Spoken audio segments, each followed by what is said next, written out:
إن الحمد لله نحمده ونستعينه ونستغفره ونتوب إليه ونعوذ بالله من شرور أنفسنا ومن سيئات أعمالنا من يهده الله فلا مضل له ومن يضلل فلا هادي له وأشهد أن لا إله إلا الله وحده لا شريك له وأشهد أن محمدا عبده ورسوله اللهم صل وسلم وبارك على نبينا وحبيبنا ومولانا محمد ابن عبد الله وعلى آله وأصحابه ومن تبعهم بإحسان إلى يوم القيامة.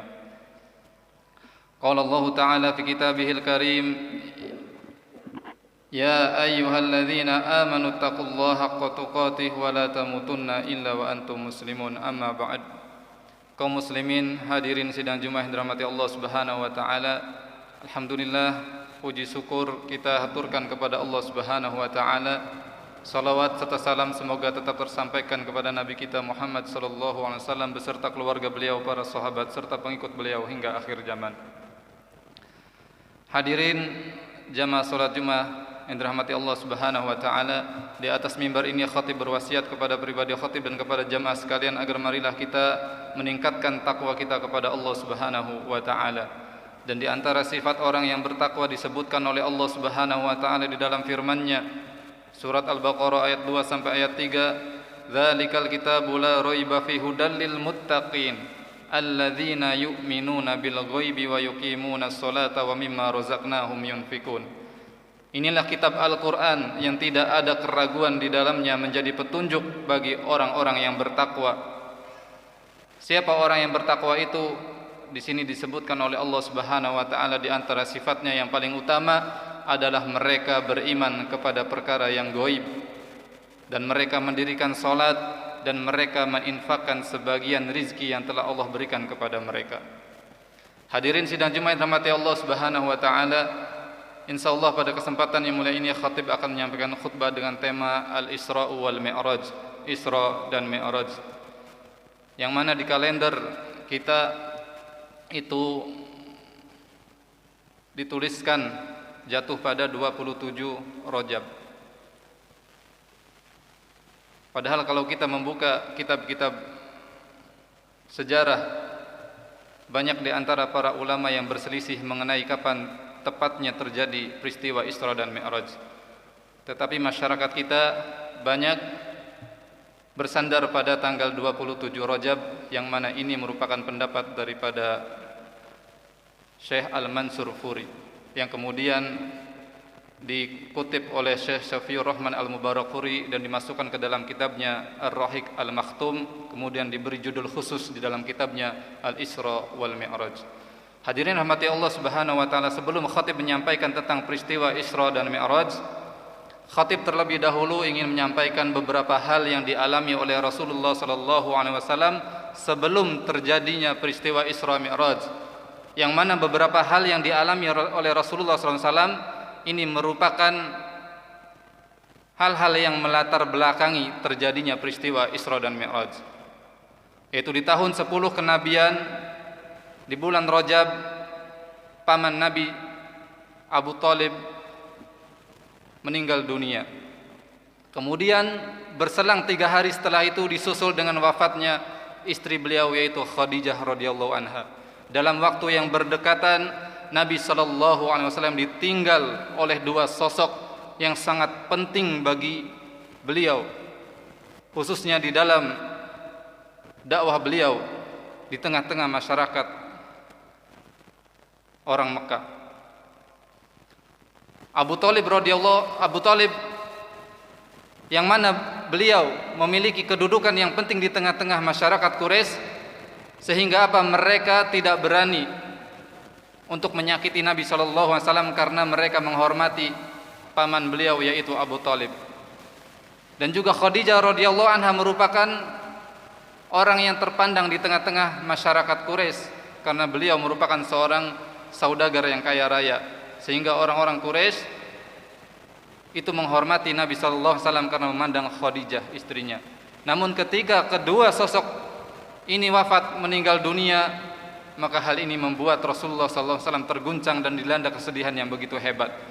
Terlebih lagi orang-orang Quraisy, orang-orang kafir Quraisy, mereka semakin berani dan terang-terangan menyakiti Nabi sallallahu alaihi wasallam dan melakukan berbagai perbuatan keji, pedih dan pahit kepada Nabi sallallahu alaihi wasallam, sehingga Nabi sallallahu alaihi wasallam pernah bersabda, "Manalat minni Quraisyun syai'an akrahu hatta mata Abu Thalib."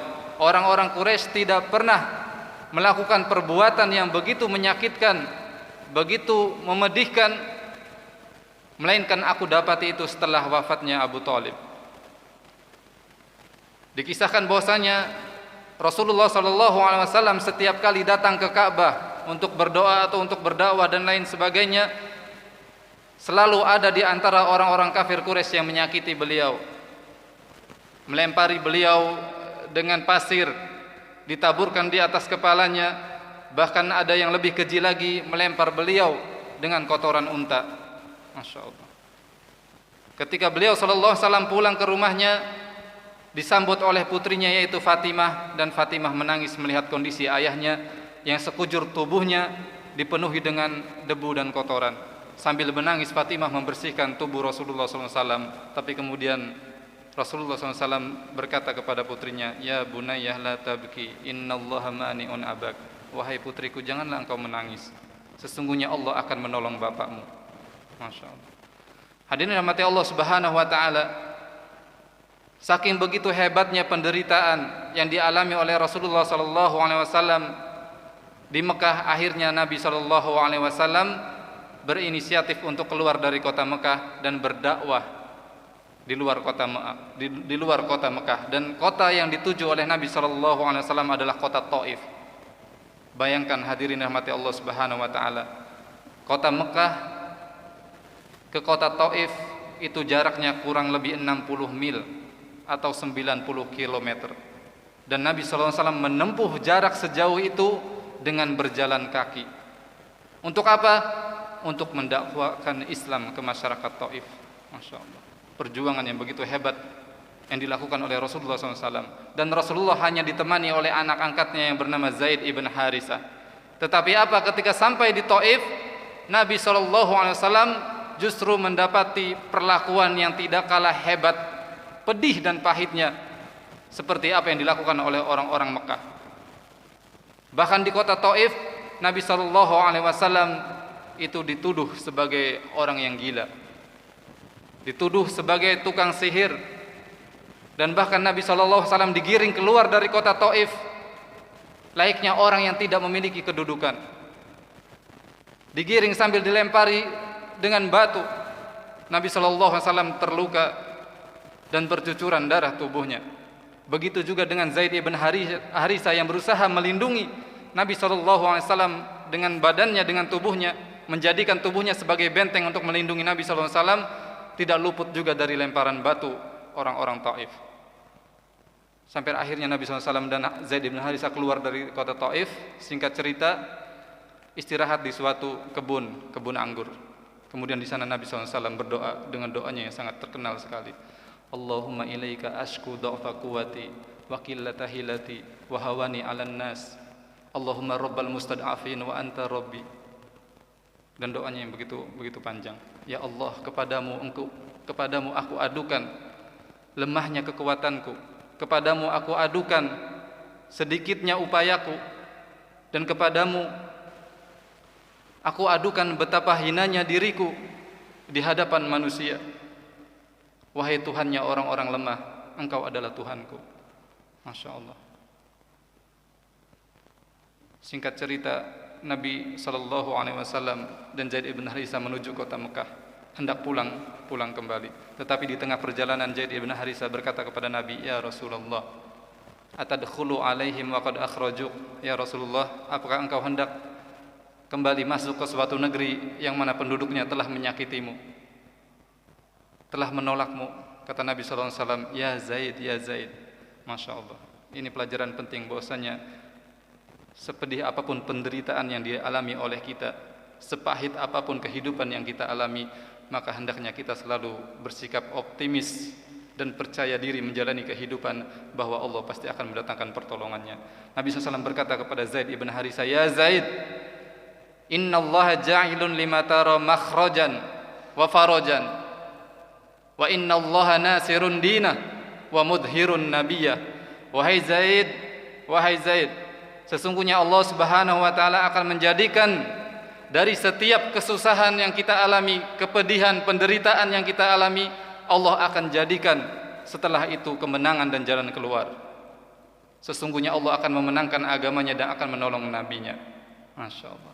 Hadirin rahmati Allah Subhanahu wa taala, setelah penderitaan, kepahitan, kepedihan yang dialami oleh Rasulullah SAW, akhirnya Allah Subhanahu wa taala mendatangkan mukjizatnya yang begitu luar biasa, yaitu Isra dan Mi'raj, suatu perjalanan spiritual di mana Nabi sallallahu alaihi wasallam diberangkatkan menuju kepada Allah Subhanahu wa taala untuk langsung berbicara dengan Allah Subhanahu wa taala tanpa ada penghalang. Allah Subhanahu wa taala abadikan di dalam surat Al-Isra ayat pertama, Subhanalladzi asra bi 'abdihi lailan minal masjidil harami ilal masjidil aqsa alladzi barakna haulahu linuriyahu min ayatina innahu huwas samiul basir. Maha suci Allah Subhanahu wa taala yang telah memperjalankan hambanya, diperjalankan dalam keadaan sadar, bukan dalam mimpi. Diperjalankan dengan ruh dan jasadnya bersamaan. Dari Masjidil Haram Mekah menuju Masjidil Aqsa yang ada di Palestina. Masya Allah. Diperjalankan dalam satu malam saja.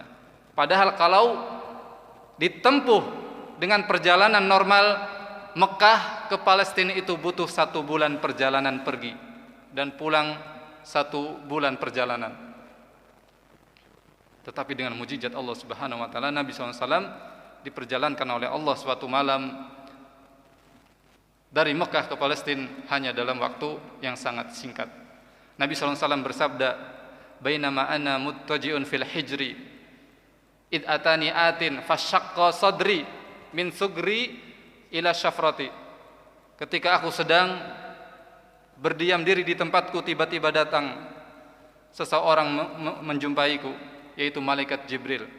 Kemudian malaikat Jibril menidurkan Nabi SAW dan langsung membelek dada Nabi SAW. Summa utitu bitostin min dhahabin mamlu'atin bil iman wal hikmah. Kemudian aku didatangkan dengan bejana yang terbuat dari emas yang di dalamnya berisikan iman dan hikmah.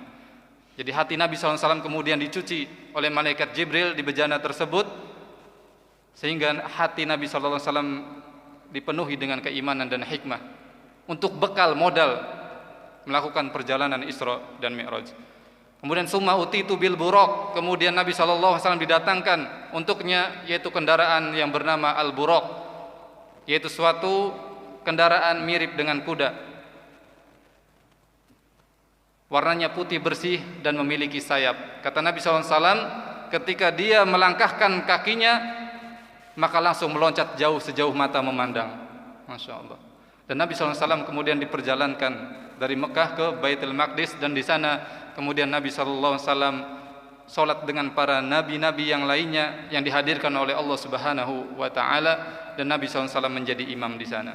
Maka ini menunjukkan bahwasanya Nabi SAW merupakan pemimpin para nabi dan para rasul. Summa urija ila sama. Kemudian setelah itu Nabi SAW naik ke langit. Dan langit memiliki 7 lapisan. Di lapisan yang pertama Nabi SAW berjumpa dengan Adam. Fasallama alaihi wa rahaba bihi. Nabi Adam mengucapkan salam kepada Nabi Muhammad SAW dan mengucapkan ahlan wa sahlan bin nabi salih wa ibni as-salih. Selamat datang wahai nabi yang saleh dan anak yang saleh.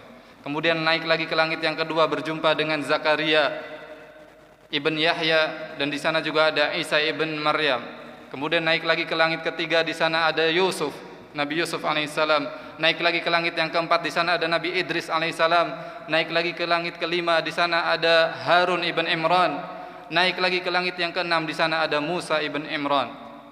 Dan ketika hendak naik lagi ke langit yang ketujuh, tiba-tiba Nabi Musa menangis. Masya Allah. Nabi Musa merasa cemburu dengan kedudukan Nabi SAW yang begitu istimewa. Qila lahu ma yubkik, dikatakan kepada Nabi Musa, apa yang membuatmu menangis wahai Musa? Qal rajulun bu'isa min ba'di yadkhulul jannah min ummatihi aksar mimma yadkhuluhu min ummati. Masya Allah. Nabi Musa merasa cemburu Kata Nabi Musa, ada seseorang yang diutus setelahku dan dari umatnya itu banyak memasuki surga, lebih banyak daripada umatku. Maka mudah-mudahan kita termasuk umat Nabi sallallahu alaihi wasallam yang masuki surga Allah Subhanahu wa taala. Kemudian dinaikkan lagi ke langit yang ketujuh, dan di sana berjumpa dengan Nabi Ibrahim alaihissalam yang sedang bersandar di Bait Al-Ma'mur. Bait Al-Ma'mur adalah suatu nama, itu tempat ibadahnya para malaikat. Kata Nabi sallallahu alaihi wasallam, yadkhuluhu kulla yaumin sab'una alfa malakin tsumma la yaudun.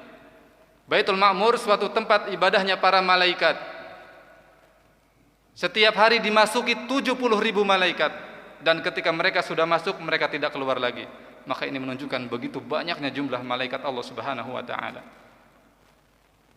Setelah itu Nabi SAW naik lagi ke Sidratul Muntaha.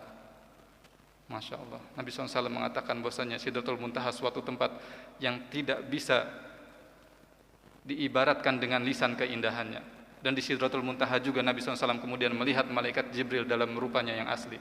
Allah Subhanahu wa taala berfirman dalam surat An-Najm, afatumarunahu ala ma yara wa laqad ra'ahu nazlatan ukhra inda Sidratil Muntaha.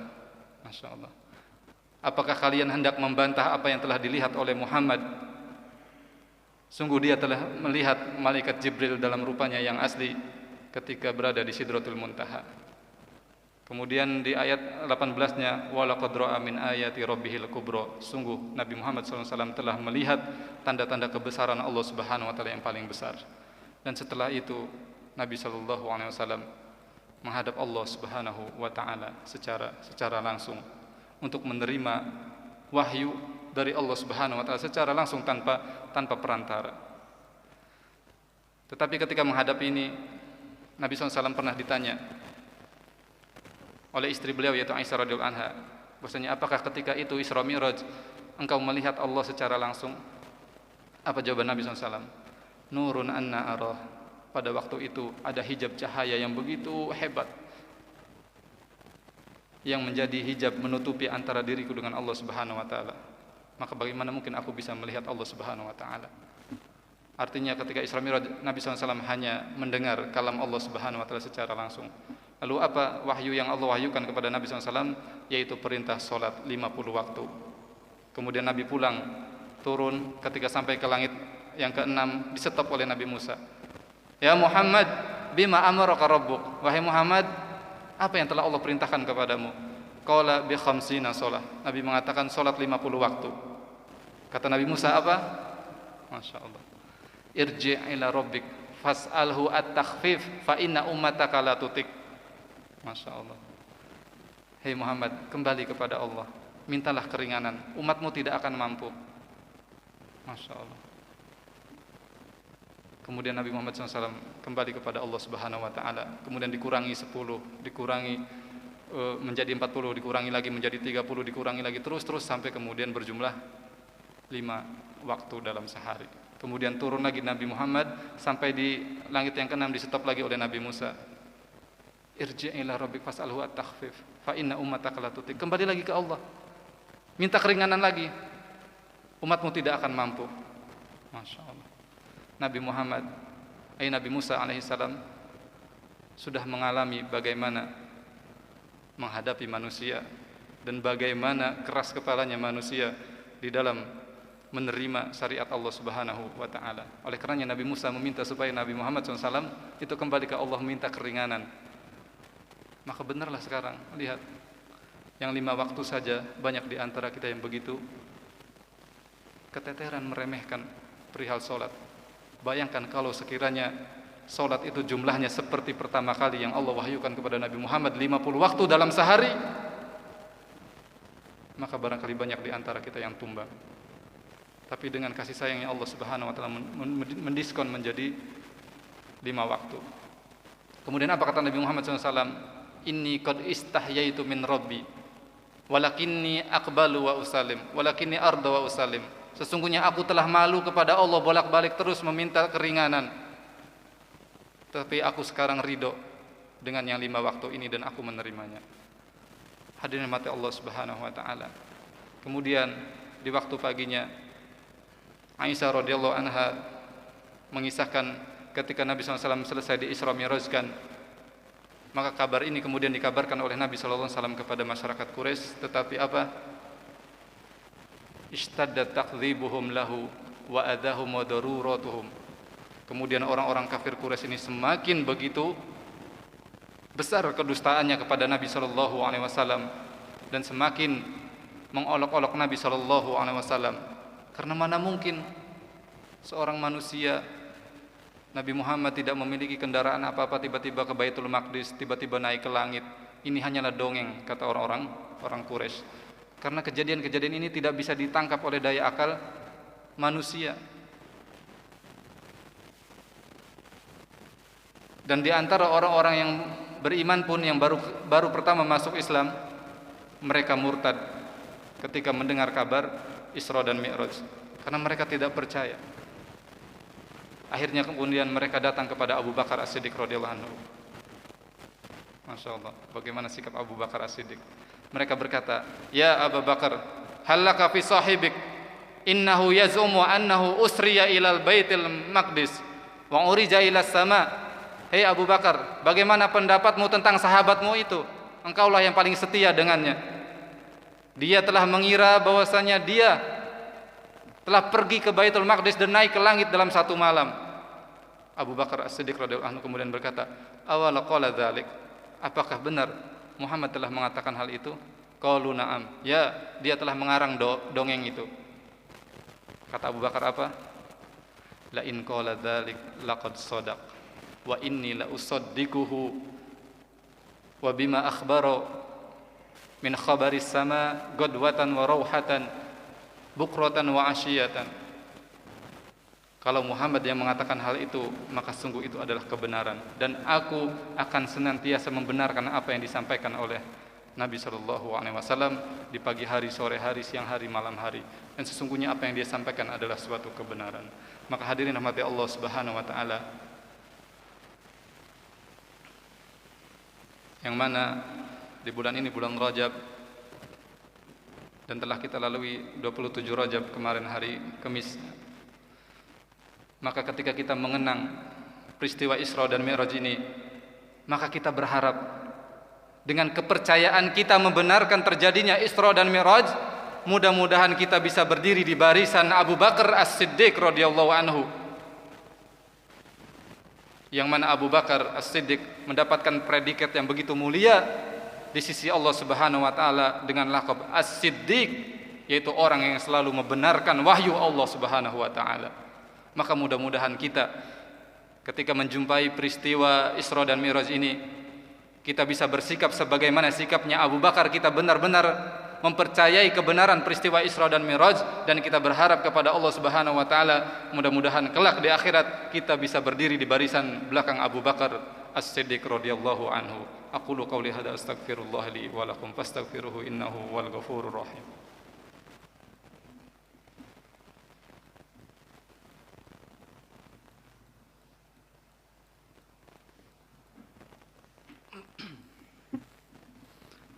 Alhamdulillah hamdan katsiran thayyiban mubarakan fi kama yuhibbu rabbuna wa yarda. Wa asyhadu an la ilaha illallah wahdahu la syarika lahu wa asyhadu anna Muhammadan abduhu wa rasuluh. Amma ba'd, hadirin sidang Jumat rahmati Allah Subhanahu wa taala. Di khutbah yang pertama telah khatib sampaikan mengenai peristiwa Isra dan Mi'raj dan beberapa hal yang melatar belakangi peristiwa tersebut. Dan kemudian di khutbah yang kedua ini khatib ingin menggarisbawahi, yaitu tentang salat. Masya Allah, di antara perjalanan spiritual yang dilakukan oleh Rasulullah SAW yang begitu mengalami tahapan-tahapan, Baitul Maqdis, langit pertama, langit kedua, lalu apa oleh-oleh yang dibawa oleh Rasulullah SAW adalah sholat 5 waktu. Maka ini menunjukkan bahwasanya siapa saja hamba yang ingin mengalami perjalanan spiritual yang begitu hebat, maka hendaknya dia berpegang teguh dengan sholat. Karena sholat adalah yang menghubungkan antara dirinya dengan Allah Subhanahu wa ta'ala. Di dalam sholat dia berkomunikasi dengan Allah Subhanahu wa ta'ala. Bahkan hadirin rahmati Allah Subhanahu wa ta'ala, setiap kali bacaan-bacaan yang kita baca di dalam sholat, maka Allah Subhanahu wa ta'ala menjawabi bacaan kita. Dalam hadis yang sahih diriwayatkan oleh Imam Muslim, bahkan diriwayatkan oleh ahli-ahli hadis yang lain, Nabi SAW bersabda bahwa Allah Subhanahu wa taala berfirman di dalam hadis qudsinya, qasamtu as-shalah baini wa baina abdi. Aku telah membagikan salat antara diriku dengan hambaku, kata Allah Subhanahu wa taala. Masya Allah. Bayangkan salat itu pemberian Allah kepada kita, maka kita harus menerimanya dengan sukacita dan bergembira. Kemudian apa kata Allah? Idza qala abdi alhamdulillahi rabbil alamin. Ketika seorang hamba membaca di dalam salatnya alhamdulillahi rabbil alamin, qultu hamidani abdi, hambaku memujiku. Wa idza qala arrahmanir rahim, qultu asna alayya abdi. Ketika hambaku membaca ar-rahmanir rahim, aku berkata hambaku menyanjungku. Wa idza qala maliki yaumiddin, ketika dia membaca maliki yaumiddin, qultu, Allah berkata majjadani abdi, hambaku telah mengagungkanku. Wa idza qala iyyaka na'budu wa iyyaka nasta'in, hadza ma baini wa baina abdi, inilah antaraku dengan antara hambaku. Wa idza qala ihdinas siratal mustaqim siratal ladzina an'amta 'alaihim ghairil maghdubi 'alaihim waladdallin, hadza li 'abdi wa li 'abdi ma sa'al. Inilah untuk hambaku dan bagi hambaku apa yang dia minta. Masya Allah. Hadirin rahmati Allah Subhanahu wa taala. Maka jangan sampai kita kemudian meremehkan perkara salat, karena sungguh salat ini merupakan perkara yang langsung datangnya dari Allah Subhanahu wa taala, disampaikan kepada nabinya Muhammad SAW tanpa ada perantara. Itu menunjukkan bahwasanya Allah Subhanahu wa taala ingin sekali secara intens berhubungan dengan kita sebagai hamba-hambanya.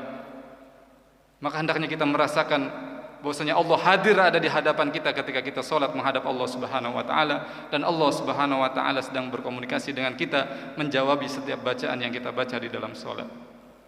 Inilah hadirin rahmati Allah Subhanahu wa taala apa yang bisa disampaikan pada kesempatan yang mulia ini. Mudah-mudahan Allah Subhanahu wa taala senantiasa memberikan kesehatan, keafiatan kepada kita dan mengampuni segala dosa orang-orang yang telah wafat dari keluarga kita dan juga kaum muslimin lainnya. Dan mudah-mudahan Allah Subhanahu wa taala senantiasa memberikan taufiknya kepada kita untuk menjalankan amal ibadah, amal-amal soleh yang mendatangkan ridho dan cinta Allah Subhanahu wa taala. Dan jika Allah Subhanahu wa taala takdirkan kewafatan untuk kita wafat dalam keadaan husnul khatimah. Innallaha malaikatahu yusholluna 'alan nabiyyi ayyuhalladzina amanu shallu 'alaihi wa sallimu taslima. Allahumma shalli 'ala Muhammad wa 'ala ali Muhammad kama shallaita 'ala Ibrahim wa 'ala ali Ibrahim wa barik 'ala Muhammad wa 'ala ali Muhammad kama barakta 'ala Ibrahim wa 'ala ali Ibrahim fil alamin innaka Hamidum Majid. Allahumma ighfir lil muslimin wal muslimat wal mu'minin wal mu'minat al ahya'i minhum wal amwat innaka sami'un qaribun mujibud da'wat ya qadiyal hajat. Allahumma ighfir lana wa li walidina warhamhum kama rabbayana shighara. Allahumma ighfir lana wa li walidina wa lil mu'minina yawma yaqumul hisab. Allahumma aslih lana dinana alladhi huwa ismatu amrina wa aslih lana dunyana allati fiha ma'ashuna wa aslih lana akhiratana allati ilaiha maduna waj'al hayata ziyadatan lana fi kulli khair waj'alil mauta rahatan lana min kulli syarr. Allahumma arinal haqqa haqqan warzuqna ittiba'ah wa arinal batila batila warzuqna ijtinabah. Rabbana atina min ladunka rahmatan wa hayyi lana min amrina rasyada. Rabbana atina fid dunya hasanah fil akhirati hasanah wa qina adzabannar. Allahumma inna nas'aluka ridhaka wal jannah. Allahumma inna nas'aluka ridhaka wal jannah. Allahumma inna nas'aluka ridhaka wal jannah. Wa akhiru da'wana alhamdulillahi rabbil alamin. Wa aqimis shalah.